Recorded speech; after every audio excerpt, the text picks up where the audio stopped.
I didn't say a word when I heard the guests whisper in the parking lot that night. They stood a few spaces behind my car, thinking I couldn't hear them over the rumble of engines leaving the restaurant. One man muttered that I had no backbone, another said he felt bad for my children, and someone else suggested I must be used to being overshadowed. I sat in the driver's seat with my hands resting calmly on the wheel, letting their voices drift across the asphalt. I didn't correct them. I didn't turn around, let them keep believing the version of me they had built. It would make things easier later. Before we dive deeper into this story, I have one small request. Please subscribe, drop a like, comment, and hit that hype button to boost this channel so more people can discover these incredible Reddit stories. The strange part is that the morning of the dinner had felt almost normal. That's how these moments work in real life. No cinematic cues, no ominous music, just an ordinary day pretending nothing is about to tilt. I woke before my alarm, not from nerves, but from the habit of a man who spent 20 years building schedules for other people.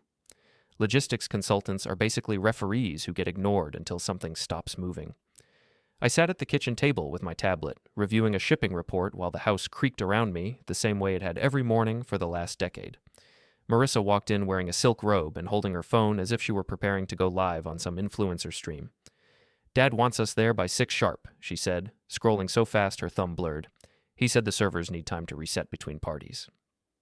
That sentence captured our marriage in one neat, polished line. Her father's events mattered more than our own peace.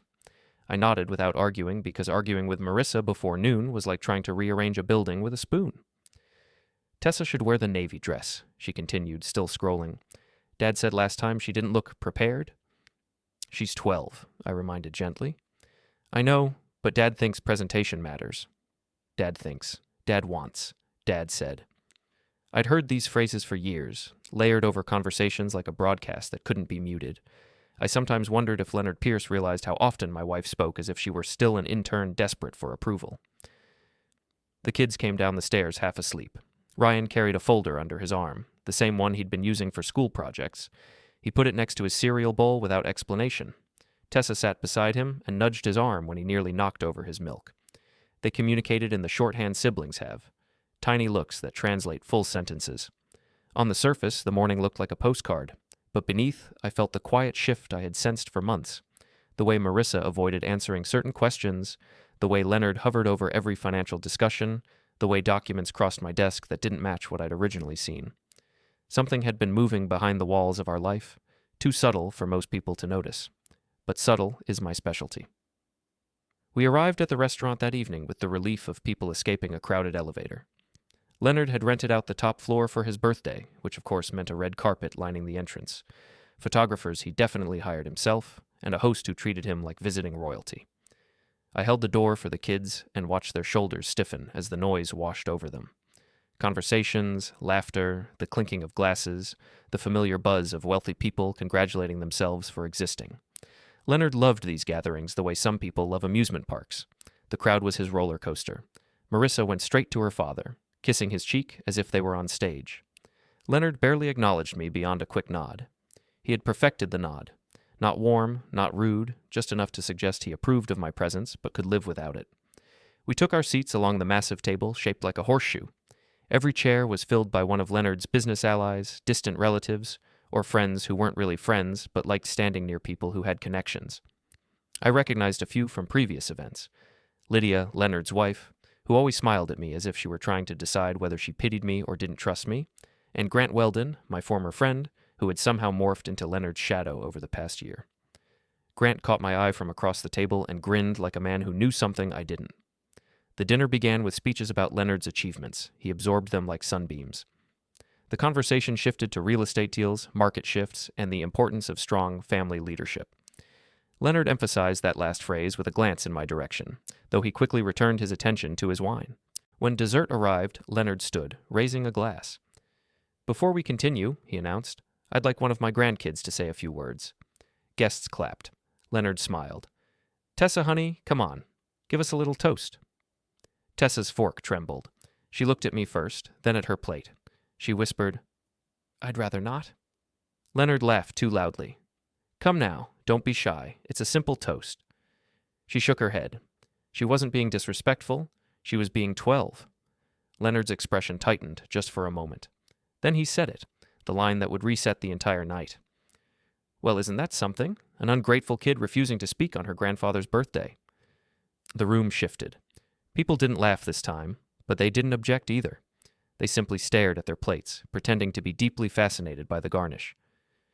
Marissa's spoon scraped her dessert, but she didn't speak. She didn't even look at Tessa. Ryan's jaw tensed. I sat still. Stillness can be powerful when everyone expects you to react. My heart didn't leap. My hands didn't shake. I simply observed the scene the way I would observe a supply chain problem.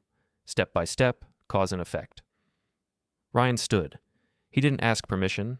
He didn't raise his hand. He simply stood, reached for the folder he had carried all day, opened it, and removed a single page. The room quieted instantly. Not because he demanded attention, but because the sight of a 9-year-old calmly unfolding a document in a room full of self-important adults was strange enough to interrupt even Leonard's ego. Ryan read aloud in a steady voice.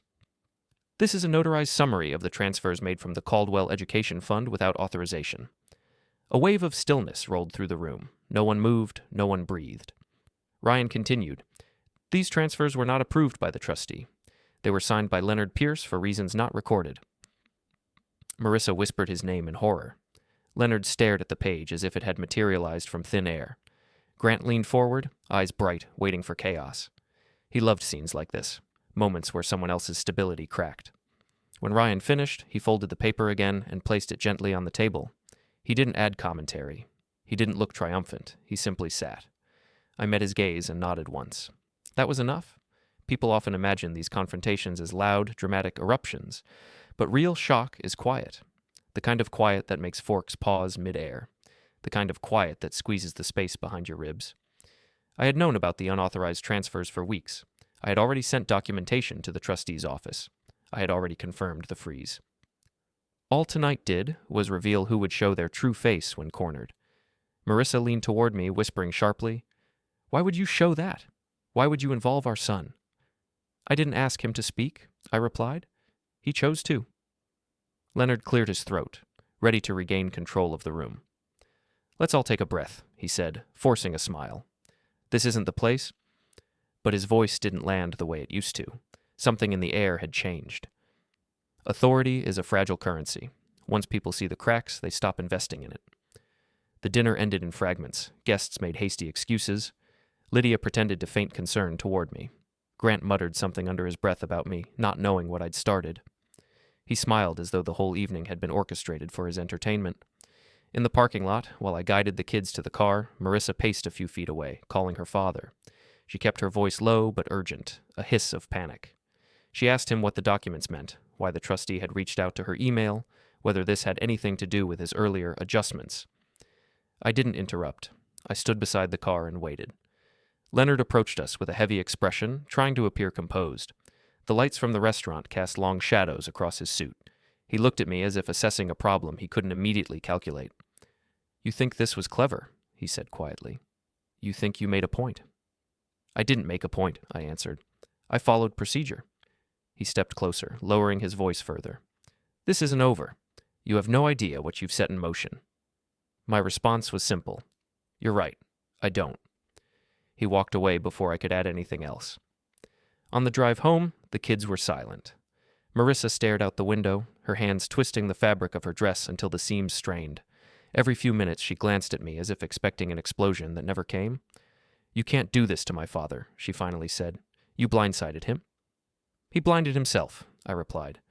"That paperwork could ruin him." "It won't," I said. "It'll correct him." She shook her head, frustrated. But she didn't argue further. She couldn't argue against documents she had seen with her own eyes. We were about 10 minutes from home when I noticed headlights settling in behind us. Not tailgating, not passing, just following with an odd consistency. I tested them subtly, slowing slightly, switching lanes, and the headlights adjusted to match. It wasn't dramatic, and maybe that's what made it unsettling. Slow, steady trailing is far more intentional than a reckless chase. I didn't alert Marissa. I didn't tense my shoulders. I drove casually, taking 2 extra turns I didn't need. At the 3rd unnecessary turn, the headlights hesitated, then vanished onto a side street. Someone had been watching. Someone had been told to. I didn't tell the kids. I didn't tell Marissa. Not yet. When we reached our house, the front porch light was on, the way I'd set it on a timer weeks earlier. I parked, helped the kids out, and watched them climb the steps quietly. Marissa went inside without waiting for me. Her shoes clicked quickly across the hardwood, followed by a door shutting somewhere down the hall. I stayed outside for a moment, letting the night settle. A breeze moved across the yard like a whispered warning. The neighborhood was quiet, nothing out of place, and yet something in the air felt slightly misaligned, the way a picture frame looks straight until you step closer. That's when I saw it. A slip of white beneath the front door. Not a flyer, not a bill, a note. I bent down, picked it up, and unfolded it. The handwriting was rushed, uneven, as if written in a moving car. It said, "Step back before this gets messy." I stared at the note for a long moment. Then I folded it, slipped it into my pocket, and walked inside. I didn't feel frightened. I didn't feel overwhelmed. What I felt was something else entirely. A sharpened clarity, like someone cleaning a foggy mirror with one swipe. People think chaos is destructive. But for people like me, chaos is just another pattern waiting to be sorted. And I had just decided who would be sorted first. The house felt unsettled when we walked inside, the same way a quiet room feels after an argument you overheard through a thin wall. Nothing was broken, nothing out of place, yet the air didn't sit right. Ryan and Tessa went upstairs without speaking. They weren't avoiding me. They were giving space, the way kids who had seen too much in one evening instinctively do. Marissa lingered near the kitchen, her eyes fixed on the refrigerator door as though it might suddenly offer answers. I could tell she wanted to ask something, but didn't know where to start. I placed my keys on the counter and let the silence stretch. People think silence is the absence of communication, but often it's the clearest form of it. Marissa finally exhaled and turned toward me. "That document Ryan read," she began, her voice thin. "Where did he even get it? Why did he have it? Why did you let him—" "I didn't give it to him," I said simply. "He must have taken it from my office drawer.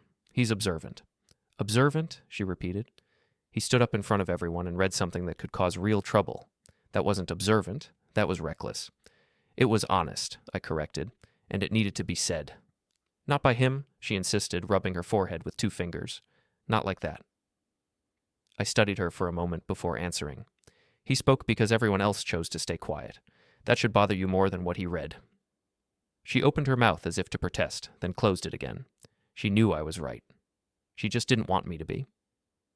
I didn't press further. I walked upstairs and checked on the kids. Ryan was sitting on his bed, swinging his legs while looking at the wall as if replaying the entire dinner in his head. Tessa had already changed into pajamas and sat curled up with a book she wasn't really reading. I told them both to try and get some sleep. Ryan nodded solemnly.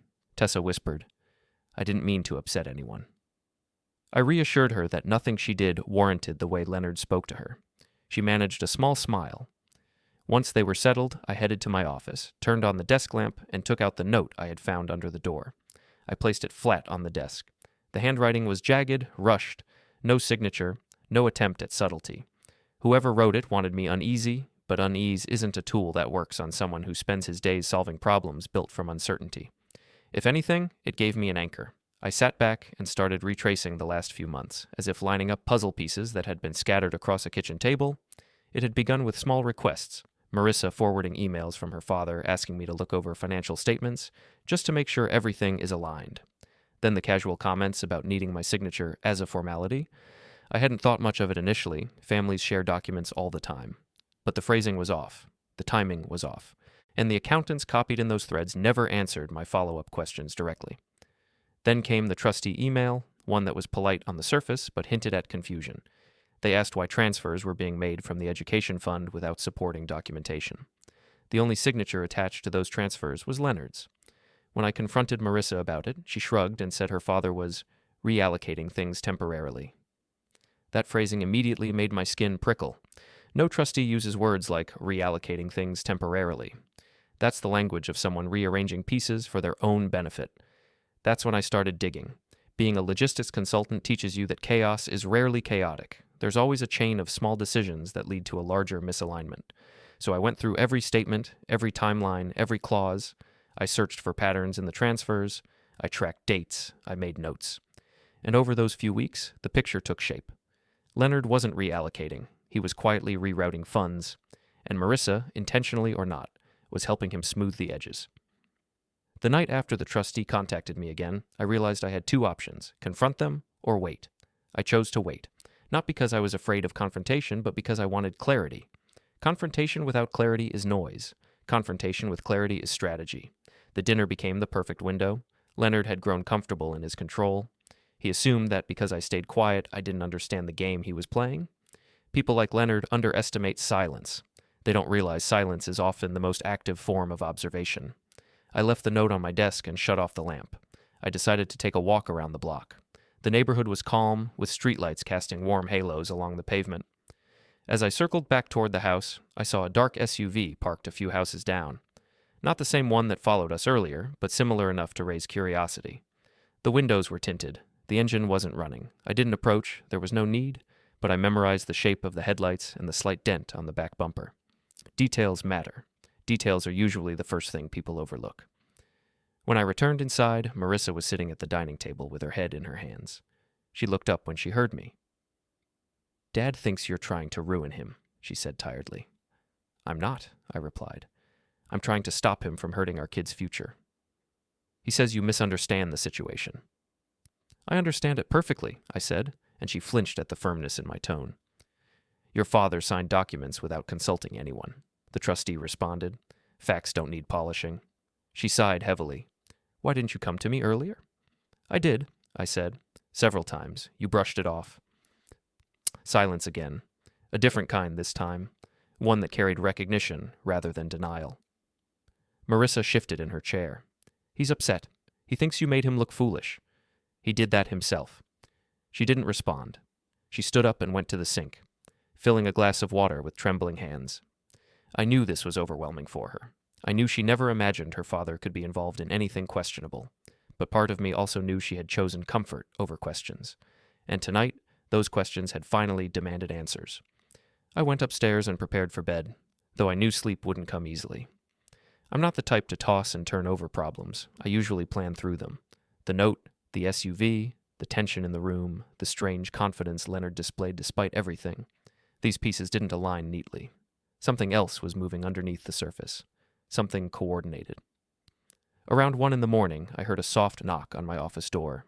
I opened it to find Ryan standing there, still awake. "Are you mad that I said the thing?" he asked quietly. "No," I said, kneeling beside him.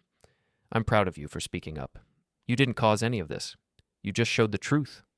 He nodded slowly, absorbing it. Grandpa looked really angry. "Sometimes people get upset when they can't control a situation," I explained. "It doesn't mean you did anything wrong." Ryan hugged me briefly before heading back to bed. His calmness impressed me. Children understand more about sincerity than adults often admit. Sleep came in scattered pieces, and when morning arrived, it felt more like a timestamp than a transition. Sunlight crept through the blinds, touching the edges of the room, but not quite warming it. Marissa had already left for a meeting with her father. She left a note on the kitchen counter. "We need to talk tonight." The handwriting was neater than usual, as if she had taken the time to steady herself before writing it. I spent the afternoon reviewing a client shipment schedule, but my mind kept drifting back to the SUV. Curiosity is a powerful current. It pulls you even when you try to steer away. By late afternoon, I walked outside again to clear my head. That's when I noticed faint tire marks near the end of our driveway. Subtle, but not from any car I recognized. They looked like someone had braked a little too hard, then left quickly. I followed the curve of the marks to the street. The neighbors' cars were all accounted for. Nothing out of place. Yet the note in my pocket felt heavier with each passing hour. As the day went on, messages began trickling into my phone. A cousin of Marissa's texted, "Heard about last night. Hope you're okay." An associate of Leonard's sent a vague comment about tension settling soon. Even Grant sent a smirking message. "Interesting performance last night, man. Didn't know you had it in you." I ignored him. People like Grant thrive on being acknowledged, even negatively. Silence irritates them more effectively than confrontation.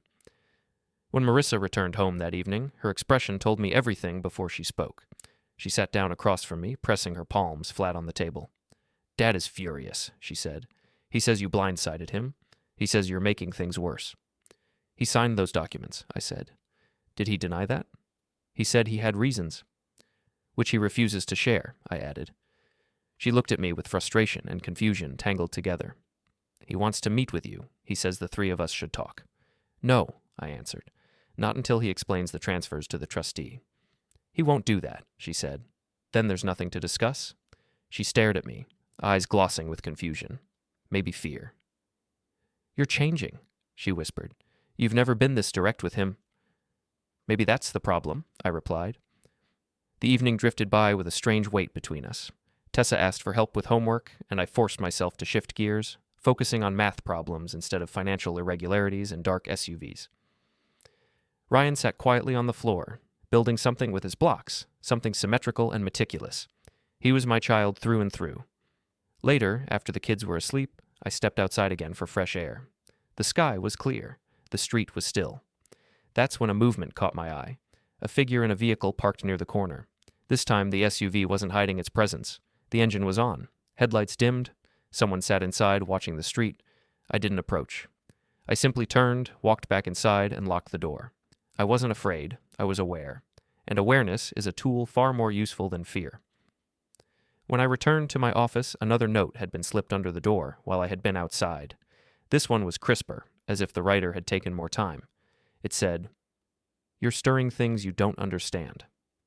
I folded it neatly and placed it beside the first. I understood more than they thought. Much more. I sat down, opened my laptop, and pulled up a file I had been building quietly for weeks. A file that mapped names, dates, transfers, signatures, and patterns. A file that showed, step by careful step, how this situation began long before the dinner, and how deeply Grant had woven himself into Leonard's decisions.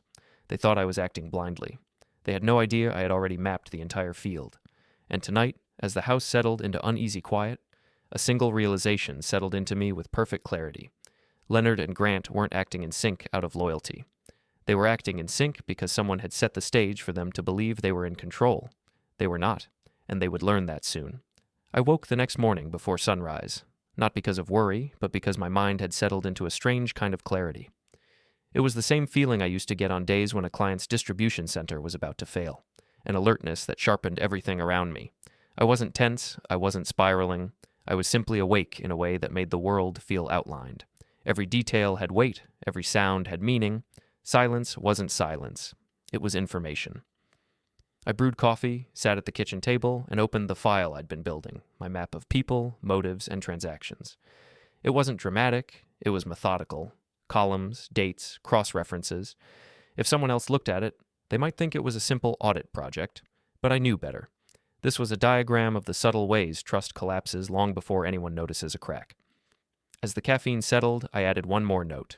SUV reappeared. Second warning note. Same handwriting, possibly two writers. Not that handwriting matters in these situations, it never leads anywhere useful.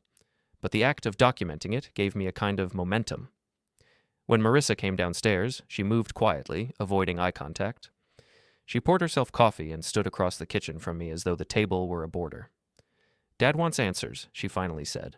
"He says this whole situation has spiraled because you're jumping to conclusions." "I'm not jumping," I replied, typing another line without looking up. "I'm following the documents." He said he didn't mean for any transfers to seem suspicious. He said he didn't realize the trustee would escalate things. Which is precisely the issue. He shouldn't have signed anything he didn't understand. She flinched, her shoulders tensing as if bracing for something. "Can't you just go talk to him? Just have a conversation like adults?" "No," I said calmly. "Not until he acknowledges what he signed, and not until he stops sending people to watch our house." She stared at me, startled. "What are you talking about?" "An SUV was outside last night," I said. 2 nights, actually. "That doesn't mean anything. It means exactly what it looks like." She set her coffee down with shaking hands. Dad wouldn't send anyone. He just wouldn't. I didn't argue. There was no point arguing with belief. Belief is immune to evidence until belief decides to listen. I closed my laptop gently. "He isn't the only one with interests in this situation," I said. "Remember that." Her breath caught for a second. "Who else?" "People who benefit from his reputation, people who influence him, people he trusts more than he should."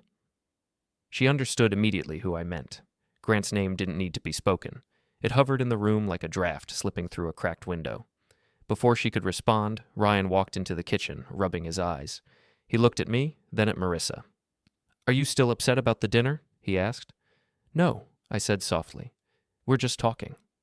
He nodded, accepting that. Tessa appeared moments later, her backpack slung over one shoulder. She hugged me tightly before heading for the door. Her embrace was small but steady, like she was anchoring herself after the chaos of the dinner. I drove them to school, keeping an eye on the mirrors. No SUV, no shadowing headlights. It didn't make me relax, it made me more attentive. People pulling strings don't always show their hands. Sometimes they wait, thinking patience will soften their target. Patience has the opposite effect on me. When I returned home, I opened my laptop and expanded the map I had started. Not just financial improprieties, but social ones. Connections. Favors exchanged. Who gained influence when Leonard looked competent, and who suffered when he didn't. I listed every business partner, every relative who attended the dinner, every friend who had approached me afterward with a sympathetic pat on the back that felt more like condescension. A pattern formed slowly but undeniably. Every route, every benefit, every push toward Marissa smoothing things over, all led to one person, Grant. It wasn't that Leonard wasn't involved. He was. But Leonard wasn't creative. He wasn't subtle. He didn't have the patience to orchestrate something like this. Grant, however, had always been the type to nudge someone into acting without realizing they'd been nudged. I'd known him for years. Or at least I thought I had. My phone buzzed with a message from an unknown number. Meet, noon, neutral place. No drama. I knew the tone. Short, controlled, arrogant. It was Grant. I replied with a single word. Where?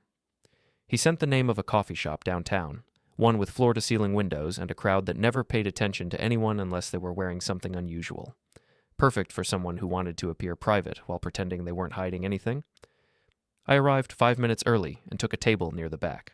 Grant walked in wearing a blazer too expensive for his level of success, sunglasses on indoors, and a grin that stretched too wide.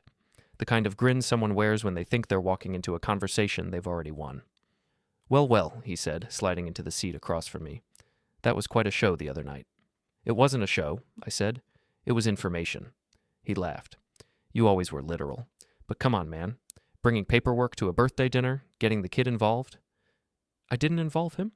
Sure. He just happened to have notarized documents in his backpack. Grant leaned in, lowering his voice. Listen, you made some waves. Big ones. And Leonard isn't thrilled. Leonard signed documents he didn't read.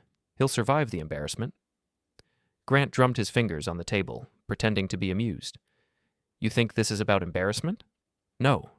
This is about stability, influence. People depend on him. People like you? I asked. He smirked. Call it what you want. But if he goes down, a lot of us get dragged with him. So maybe ease up, yeah? Let the trustee stuff settle quietly. No need to escalate. And how exactly would you suggest I do that? I asked. By stepping back. His voice shifted from casual to pointed. By staying in your lane. I looked at him for a long moment, studying every twitch, every forced movement. He was trying too hard to appear relaxed. His shoulders were tense under the fabric of his blazer. Did you send someone to watch my house? I asked calmly. He blinked, surprised I'd cut straight to it. What? No. Why would I? Because the SUV outside last night wasn't a coincidence. If someone is watching you, it's not me, he said, sipping his coffee with exaggerated calm. Though I can see why someone might. You're stirring things you don't fully understand. There it was again, the same phrasing from the note.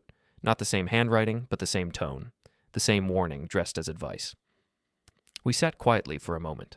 Then I said, Do you know why Leonard trusted you so quickly? He raised an eyebrow. Enlighten me? Because you always made him feel like he was the smartest guy in the room, even when he wasn't. Grant's smile stiffened. Careful. I'm not being insulting, I continued. I'm being accurate. He stood abruptly, adjusting his blazer. Look, man, I came here to offer a truce. No, I said. You came here to gauge how much I know. He paused. Then slowly, he nodded. Maybe, but that's fair, isn't it? Nobody wants surprises. I don't deal in surprises, I said. I deal in patterns. His jaw tightened, just for a second. Fine. Believe what you want. He leaned in, placing a hand on the table. But if you push too far, people will push back. Without waiting for a response, he walked out, leaving the scent of expensive cologne and expensive fear behind him. I finished my coffee and stayed seated, watching the city move outside the window. Crowds passed by, unaware that one man had just revealed more than he intended. Or maybe he intended to reveal it. Sometimes people threaten because they're afraid. Sometimes they threaten because they think they're invincible. In Grant's case, it was both. I drove home with a clear plan forming in my mind. But when I turned onto my street, I noticed something instantly. A different car parked near the corner, windows tinted just like the SUV. Not the same vehicle, not the same shape. which meant there were at least two parties watching. This wasn't sloppiness. This was coordination. I parked in the driveway, stepped out, and approached the house without looking directly at the car. I've learned that acknowledgement can be interpreted as escalation, and escalation can spiral before you're ready. Inside, I went straight to my office. I sat down, opened my laptop, and added a new layer to the map. Surveillance patterns, vehicles, times, possible connections. Then I added another note. Grant knows he's losing influence faster than he expected. The more I wrote, the more one truth crystallized. Leonard wasn't the architect of this mess. He was a participant, guided by someone who had more to gain and less to lose, someone who saw him as a tool rather than a partner. Grant. I worked for an hour before hearing the garage door open. Marissa walked in with a face flushed from frustration and confusion. "Dad is miserable," she said. "He says you blindsided him and embarrassed him in front of everyone." "He embarrassed himself," I replied. "He wants to meet with you, tonight." "No," I said again. "Not until he explains the transfers to the trustee." "He won't," she whispered. "You know he won't." "Then tonight will change nothing." She sat down heavily, her head in her hands. "I don't understand any of this." "You don't have to understand it all at once," I said gently, "but you have to stop assuming your father is blameless." She didn't reply. Instead, a soft tapping hit the front door. 3 taps. A pause, then 2 more. I walked to the entrance, opened the door cautiously, and found no one there, just a white envelope on the mat. I picked it up, opened it, and unfolded the paper inside. A single line. "Stop now." No signature, no explanation. I stepped outside and scanned the street. The tinted car was still at the corner, watching, waiting. I didn't feel threatened, I didn't feel shaken. I felt something else, an alignment, and like pieces of a puzzle sliding into place. Someone believed they were warning me. They didn't realize they were confirming exactly what I needed to know. I went back inside, placed the 3rd note on my desk beside the first 2, and stared at them for a long moment. Patterns. Always patterns. And now the pattern was unmistakable. This wasn't about money. This was about control. And they were about to learn that I was done being controlled. I spent most of the next morning replaying my meeting with Grant, not because I was shaken by it, but because it revealed something far more useful than anything I'd uncovered from documents alone. People hide their intentions in their habits, not their words. And Grant's habits had always been easy to read. He smirked when he felt superior, tapped his fingers when he felt cornered, and talked in circles when he was masking panic. Yesterday, he did all 3. Whatever he and Leonard had arranged was starting to slip, and he knew I had put a spotlight on the cracks. The house was unusually quiet, even with the kids awake. Tessa tiptoed around the kitchen as if she were trying not to disturb an invisible sleeping giant. Ryan kept glancing at the windows. Marissa moved from room to room in short, restless bursts, her anxiety filling the house the way steam fills a bathroom mirror. She wasn't angry anymore. She was afraid of what she didn't understand. Around mid-morning, my phone buzzed with a message from an unknown number. "Leonard wants to see you, today. No signature, no preamble, no request. Just a statement that assumed I was still operating under his authority." I texted back, "Tell him I'll come by at noon," 5 seconds later. "Come alone?" "Of course." I closed my laptop, rehearsed nothing, and left without telling the kids anything except that I'd be back soon. Marissa watched me step into the car like she feared someone else might come back in my place. She didn't ask where I was going. She didn't need to. She knew. Leonard's office sat on the 10th floor of a building he owned downtown, a building he liked to mention any time a conversation lagged. When I arrived, the receptionist looked uncertain, as if she'd been given conflicting instructions. She led me down a hallway lined with framed city maps and opened the door to Leonard's private office. He sat behind his desk, the skyline stretching behind him through floor-to-ceiling windows. He looked smaller than he had at the dinner, not physically but emotionally, as if the space around him had grown too large to fill. "You came," he said without genuine welcome. "Good." "You asked," I replied. He gestured to the chair opposite him. "Sit." I remained standing until he looked up in irritation. "If you want this conversation to go smoothly," he said, "stop acting like you're interrogating me." "I'm not interrogating you," I said calmly. "I'm waiting for you to explain the transfers." He leaned back, folding his hands over his stomach. "You made a scene at my birthday dinner. You embarrassed me in front of my colleagues and friends."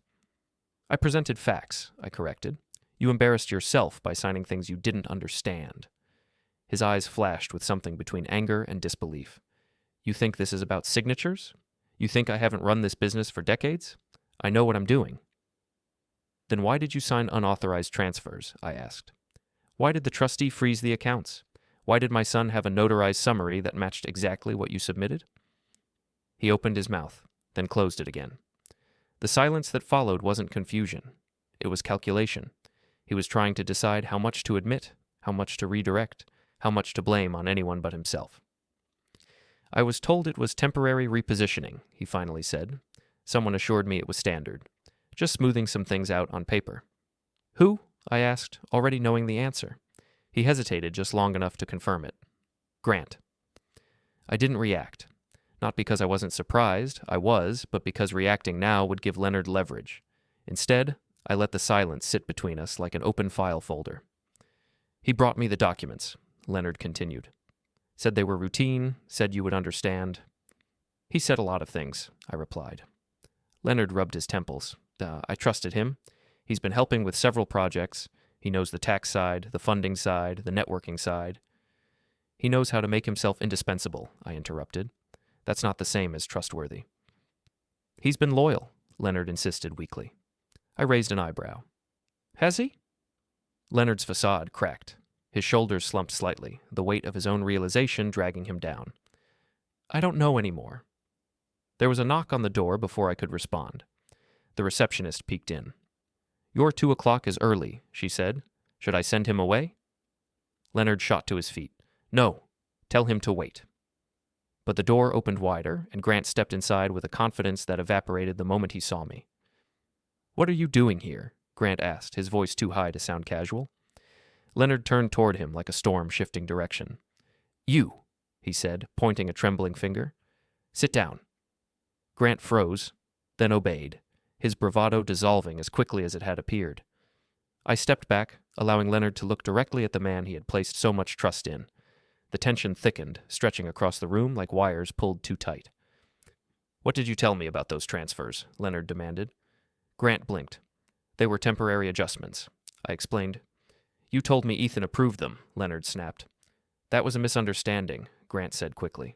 I thought he knew. I thought... You forged understanding, Leonard growled. You made me sign things I didn't review. Leonard, come on, you're overreacting. Overreacting. Leonard stood so abruptly his chair skidded.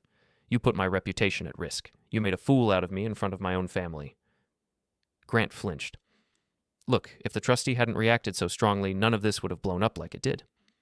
And why would the trustee react strongly? I asked. Grant shot me a glare. You involved them. You escalated things. I reported irregularities, I replied. That's what responsible people do.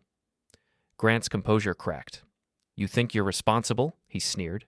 You're a logistics guy. You shuffle boxes for a living. You don't understand the scale of business Leonard runs. And you do? I countered. You, who needed him to sign documents because you couldn't navigate the system yourself? Grant stood abruptly. I came here to help, not to be interrogated. You came here, I said, to salvage what little control you have left. He turned to leave, but Leonard blocked the path. You're not going anywhere. For a moment, it looked like Grant might push past him. But then he saw something in Leonard's eyes, something sharp, something wounded, something that suggested the power dynamic had shifted forever. So he sat back down. I observed all of this quietly. I didn't need to speak. My presence alone had done most of the work. Grant's unraveling wasn't dramatic. It was quiet, incremental. The kind of unraveling that happens when someone realizes their web of influence was spun with weaker thread than they believed. Leonard pressed both hands on the desk. Explain. Every document, every transfer, every suggestion, everything you did with my name. Grant swallowed. It wasn't supposed to get this complicated. I thought we could just shift some funds, get some breathing room, and then return everything once the market adjusted. It was temporary, a favor, and you'd benefit too. A favor? Leonard repeated, voice trembling. You risked my reputation for a favor? Grant looked cornered. Everyone does it. You're acting like this is unusual. It is unusual, Leonard snapped, because now the trustee is involved and my son-in-law is dissecting every detail, and your fingerprints are on every part of this.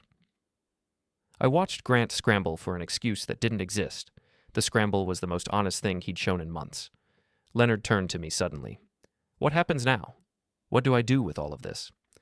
You confront it, I said, directly, transparently. You cooperate with the trustee, correct the transfers, and stop letting other people manipulate you. He stared at me for a long moment. Then, unexpectedly, he sank back into his chair, looking exhausted. "You're right," he said quietly. "I was played." Grant opened his mouth to protest, but Leonard raised a hand. "Save it. You're done here." Grant stood, face pale. "You're making a mistake." No," Leonard replied. "I already made one." Grant stormed out, slamming the door behind him. Leonard sighed, rubbing his forehead as if trying to erase the last year. "I should have seen it," he muttered. "You didn't want to see it," I said. "Comfort hides a lot." He nodded slowly. "Maybe you're right." I checked my watch. "I should go." He didn't stop me. As I stepped out of the office and into the hallway, I heard Leonard call after me. "Ethan, thank you." The gratitude was quiet, strained, but real, like a man thanking someone for pulling him away from the edge of a cliff he hadn't realized he was standing on. But I wasn't done. Not with Grant. Not with what he had set in motion. As I stepped into the elevator, I saw him waiting by the building's entrance, pacing like a man trying to decide whether to flee or fight. When the doors opened, he spotted me, straightened his posture, and forced a smirk. "You think you've won," he said, approaching slowly. "You think exposing a few transfers changes anything? You have no idea how deep this goes." I walked past him. "You're right," I said. "I only know the parts you were clumsy enough to leave behind." He grabbed my arm. "You're going to regret this." I pulled myself free with one sharp movement, pushing him backward. He stumbled, tripping into a decorative planter behind him. Several bystanders saw the entire thing. Someone snorted with laughter. Someone else whispered. Grant scrambled up, red-faced and furious. "You did that on purpose," he snapped. "You tripped," I said blandly. "You should watch your step." His fury melted into something uglier, something he couldn't hide behind smooth words. "This isn't over," he hissed. I stepped closer. "You're right," I said softly. "It isn't." Then I walked away. As I reached the sidewalk, my phone buzzed with a new message. This one wasn't a warning. It was a name that didn't belong to Leonard, a name tied directly to Grant, a name that revealed the scope of what he had been hiding. And suddenly the map I had been building in my notebook rearranged itself into a shape far more complex and far more dangerous than I had predicted. The game had widened, and I was just getting started. For the next 48 hours, the city around me seemed to move in a slightly different rhythm, like everything had shifted half an inch to the left while nobody else noticed. People walked dogs, sipped coffee, argued in traffic, lived completely normal lives, and yet I felt as if I were watching them from the inside of a glass shell. Not isolated, but separated by awareness. Once you see a pattern, you can't unsee it. It keeps forming, reshaping, twisting, dragging new lines across the map you thought you understood. The message I received outside Leonard's office, that name, kept circling my mind like a quiet drone. It belonged to a compliance consultant I'd met once at a networking event. Polite, efficient, and impossible to read. Someone who gave the impression of floating through conversations without leaving a trace. I had assumed he was simply good at his job, but now I understood he had been orbiting much closer to Leonard and Grant than I realized. I added his name to my growing diagram, and suddenly the picture sharpened. Not just Leonard's decisions, not just Grant's influence, but an entire chain of people who had formed a subtle ecosystem of favors, approvals, and whispered instructions. That consultant wasn't a mastermind. He was a link, one strategically placed between vulnerability and opportunity. A connector. Someone who could make a document appear legitimate by simply nodding at the right moment. Everything they built depended on people not looking too closely. Too bad for them, I was staring straight at it now. By Sunday evening, I had outlined a full response plan for the upcoming compliance workshop, an event Leonard had been scheduled to attend long before the dinner. As fate would have it, he was still expected to participate, though now under the cloud of internal review. Most attendees wouldn't know the details, but they'd sense the tension. These gatherings always had a strange balance, part seminar, part performance, part political dance, and tomorrow would be the perfect stage to finalize what I started. I printed the documents I needed, organized them into folders, and placed them in a messenger bag. I double-checked every point, making sure nothing in my presentation was exaggerated or emotional. Only facts. Only verifiable inconsistencies. Only what existed in their own reports, visible to anyone who bothered to read them thoroughly. Around midnight, I heard the creak of footsteps. Ryan appeared in the doorway of my office, wearing pajamas with small planets printed on the sleeves. "You're still working," he said. "Just preparing for tomorrow," I said, closing the folder. He stepped closer. "Is tomorrow going to be bad?" "It doesn't have to be," I said honestly. "It depends on how people choose to react. Now he nodded like someone far older than 9. Grandpa won't be nice to you. That's all right, I said. I don't need him to be nice. I need him to be accountable. Ryan thought about this for a moment. Mom said you're changing. Maybe I am, I admitted. Maybe I should have changed sooner. He didn't argue. He just hugged me and said, please be careful. I smiled. Always. The next morning, the air outside felt crisp enough to carry sound farther than usual. I drove to the convention center early, arriving before the parking lot filled. The building itself was a tall, rectangular structure with steel beams stretching upward like ribs.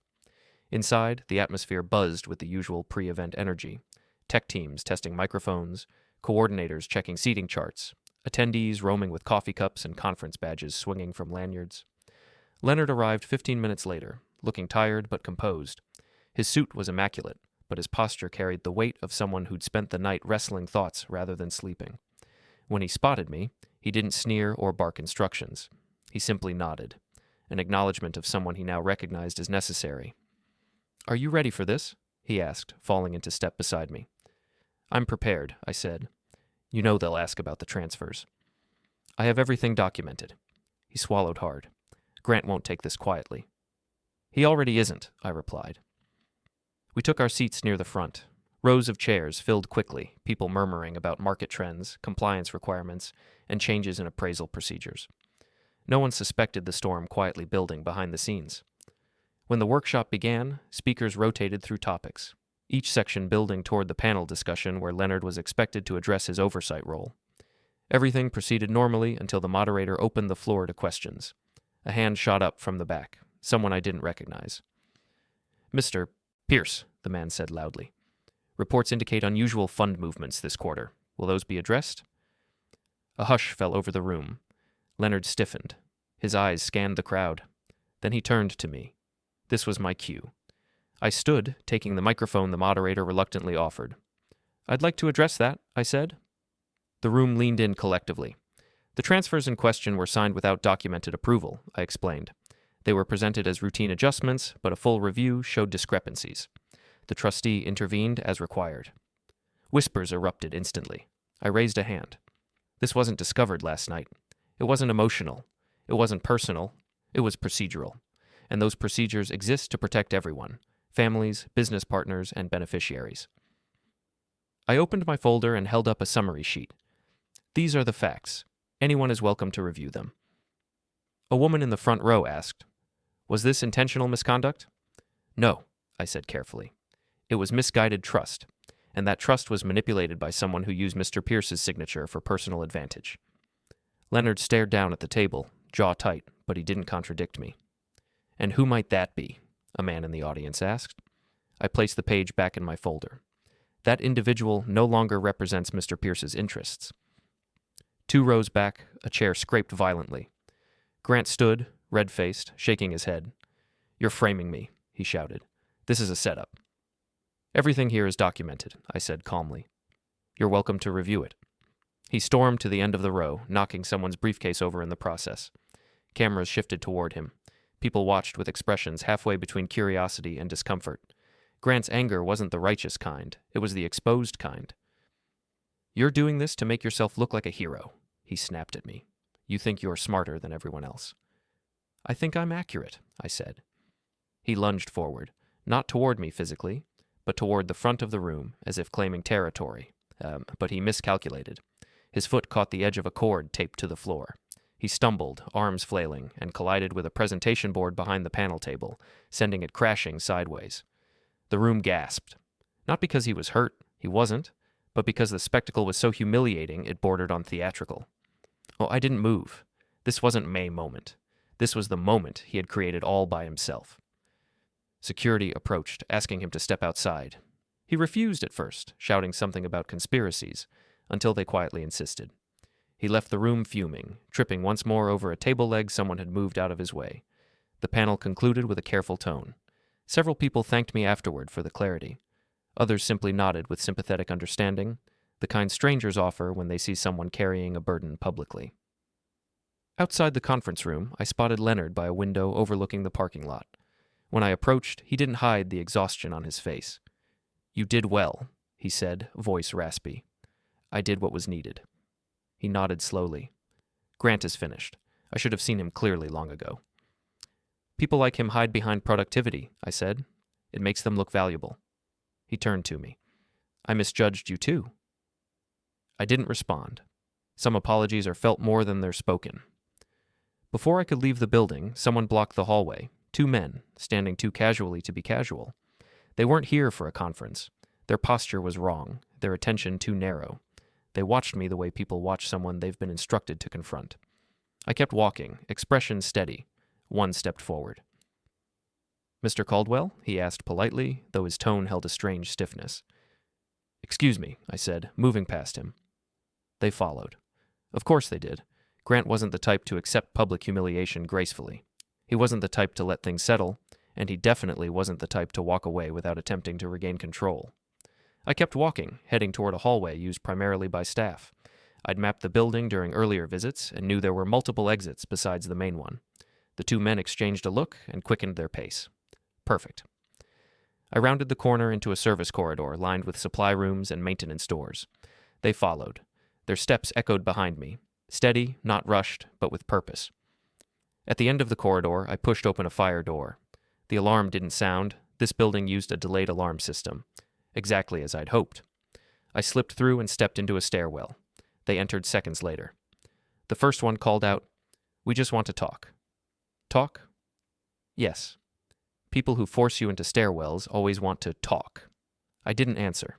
Instead, I moved quickly down one flight, then ducked into another hallway where a row of vending machines hummed softly.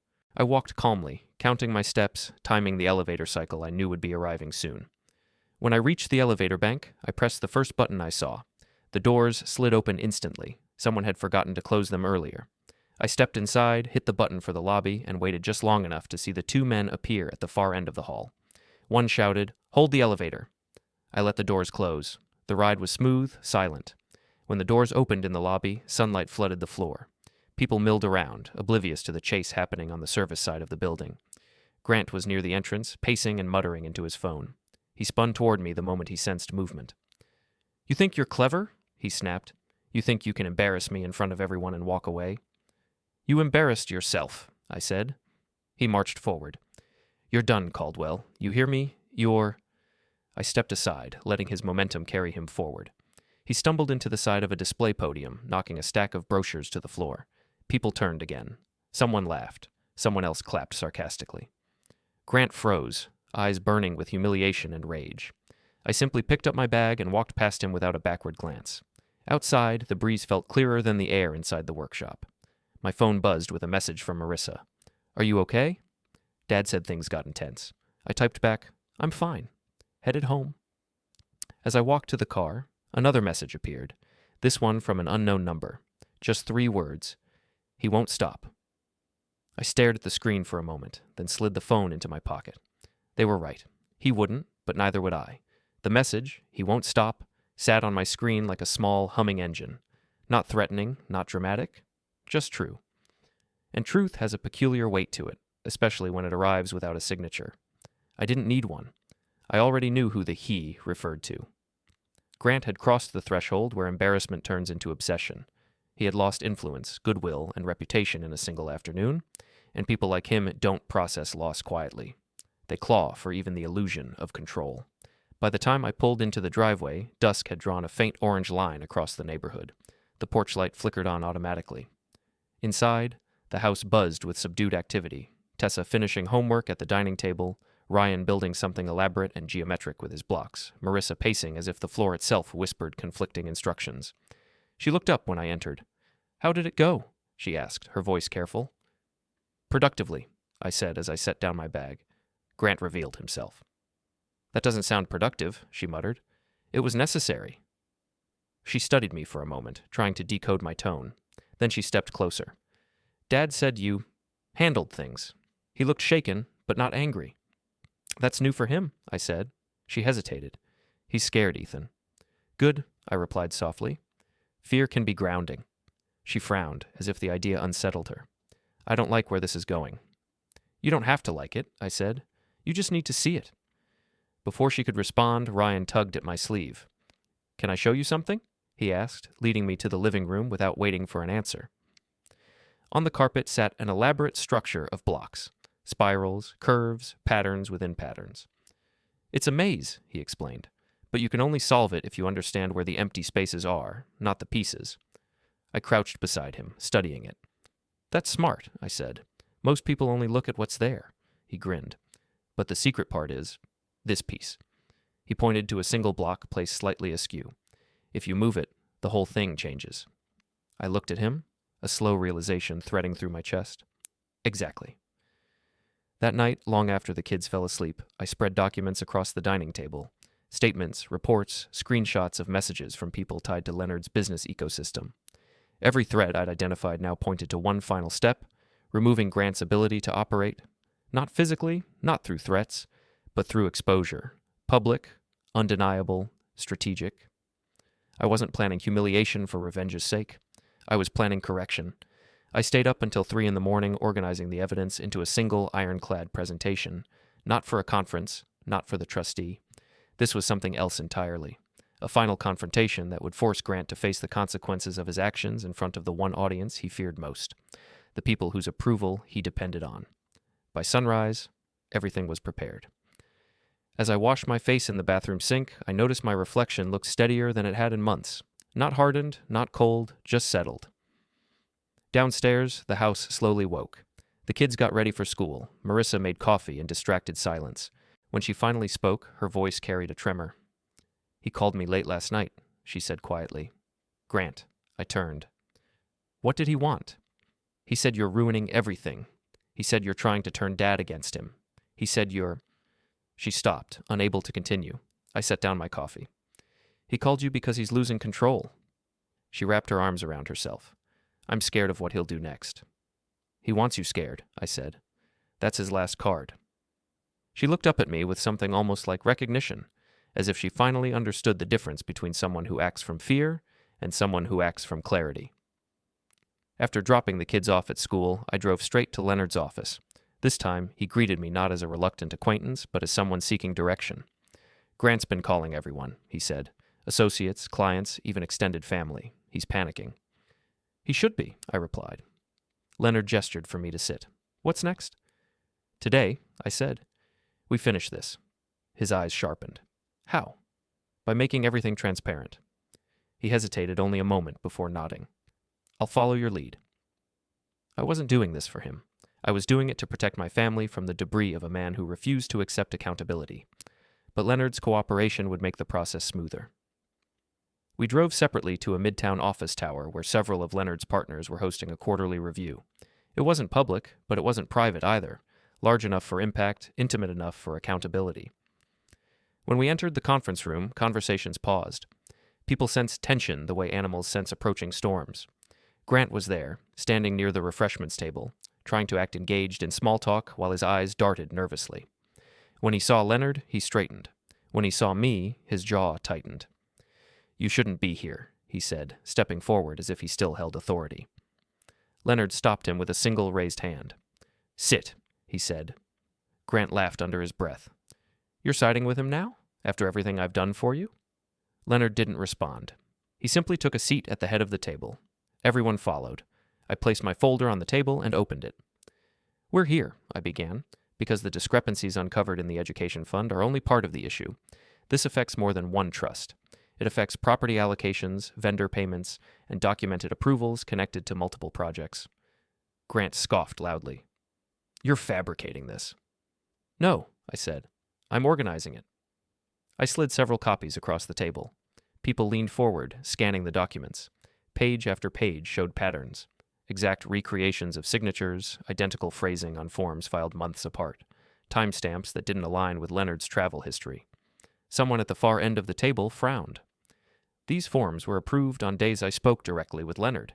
He didn't mention anything about reallocations.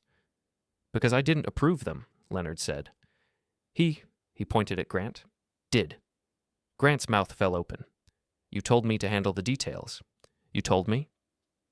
"I told you nothing of the sort," Leonard snapped. The room buzzed softly. You could feel the shift.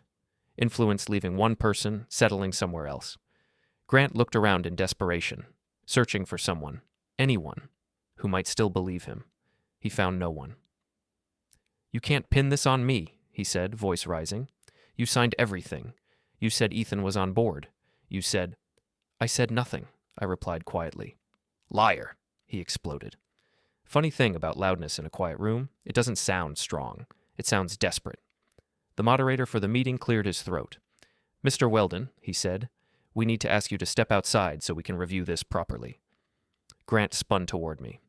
This is what you wanted, he seethed. You want me out. You want everyone to think you're the responsible one. You're trying to play hero. No, I said. I'm trying to bring clarity. He lunged forward, not with intent to strike, but with the frantic movement of someone trying to reclaim ground already lost. He reached for the stack of documents as if ripping them off the table would erase the truth in them, but his sleeve snagged on the corner of a projector stand. The entire stand wobbled, then tipped, sending the projector tumbling into a metal wastebasket with a loud clang that echoed across the room. Gasps, murmurs. Someone muttered, "Good grief." Grant froze, staring at the toppled equipment as if it symbolized something larger than he could articulate. Are you finished? I asked softly. He turned toward me, face flushed and eyes wild.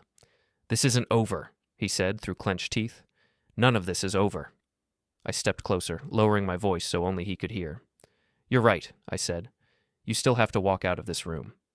His eyes flickered, the implication settling. Not as a threat, just a reality. He had lost the room. He had lost the narrative. He had lost his grip on the illusion he'd been clinging to for far too long. He stepped back slowly, breathing hard. Then he stormed toward the door, shoving it open so forcefully it struck the wall. People flinched but didn't intervene. They didn't have to. His behavior spoke louder than anything I'd presented. As soon as the door closed behind him, the entire room exhaled. The moderator looked at me. Would you be willing, he asked, to walk us through the corrective steps you recommend? Of course, I said, pulling out the final section of my folder. For the next 20 minutes, I explained every procedural fix. No embellishment, no dramatic language, just structure and clarity. The room listened. Even Leonard listened, not out of fear, but out of understanding. By the end, there was no question where credibility lay. After the meeting, people approached me with nods, handshakes, quiet words of appreciation. I accepted them, but I wasn't satisfied yet. This wasn't finished. Not until I made sure my family was insulated from the fallout of Grant's unraveling. When I walked outside into the crisp afternoon air, I wasn't surprised to see him waiting near the parking structure, pacing like a cornered animal. The moment he spotted me, he strode forward. You think you won, he spat. I didn't answer. I kept walking. You think ruining me fixes anything? He demanded, voice straining. I walked past him. You're not better than me, he yelled, stepping in front of me, blocking my path. I stopped, staring at him with a calm so steady it seemed to unsettle him more than any shout.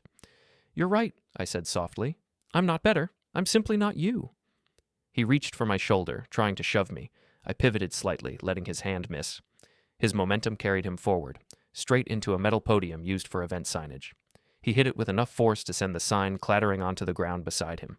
Dozens of people exiting the meeting saw it. A chorus of startled sounds rippled through the crowd. Someone muttered, Again? He lay stunned for a moment. Not hurt, just shocked at the spectacle he had created for himself. I stepped past him, my voice steady and low. You should have checked the map. I didn't look back as I walked away.